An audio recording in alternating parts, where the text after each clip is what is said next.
मी professional एक nurse आहे आणि जेव्हा कधी छोटी मुलं ॲडमिट व्हायची आहे आणि जेव्हा डॉक्टर आम्हाला इन्स्ट्रक्शन द्यायचे की बाळाला पाणी प्यायला सांगा, त्याच्या मम्मीला पाणी द्यायला सांगा वगैरे, तेव्हा आम्ही जायचो आणि आयांना सांगायचो त्याला पाणी पाजा, डॉक्टरनं सांगितलंय खूप इम्पॉर्टंट आहे, डिहायड्रेशन झालंय, हे हे हे हे हे. त्यावरती त्या बिचाऱ्या आयांचं उत्तर असायचं, तापेमुळे त्याच्या तोंडाला चवच नाही, पाणीच घेत नाही, काय करू आम्ही, काय करू आम्ही. तरी आम्ही त्यांना आयडिया द्यायचो, हे करा ते करा. तेव्हा खूप सोपं वाटायचं की एवढं सगळं सांगून पण या कशा काय पाणी देत नाहीत आया यांच्या, आणि असं कसं पाणी पित नाही, थोडं तरी द्यायलाच पाहिजे ना. आता माझं बेबी आजारी आहे आणि सेम मला डॉक्टरांनी सांगितलंय की बाळाला पाणी द्या, नाहीतर त्याला ॲडमिट करावं लागेल त्याचं पाणी कमी पडलं तर.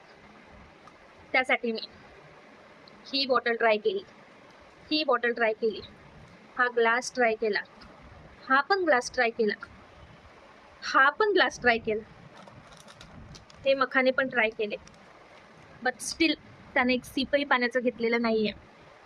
अख्खा दिवस गेलाय आणि मी अक्षरशः फेल झालीये त्याला पाणी देण्यामध्ये. खरंच इन्स्ट्रक्शन देणं खूप सोपं असतं, करा करा सल्ले,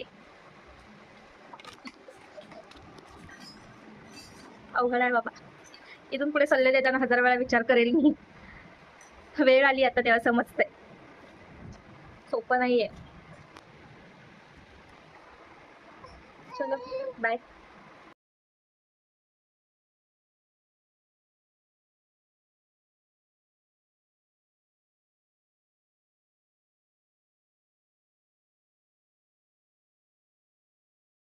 This is the end.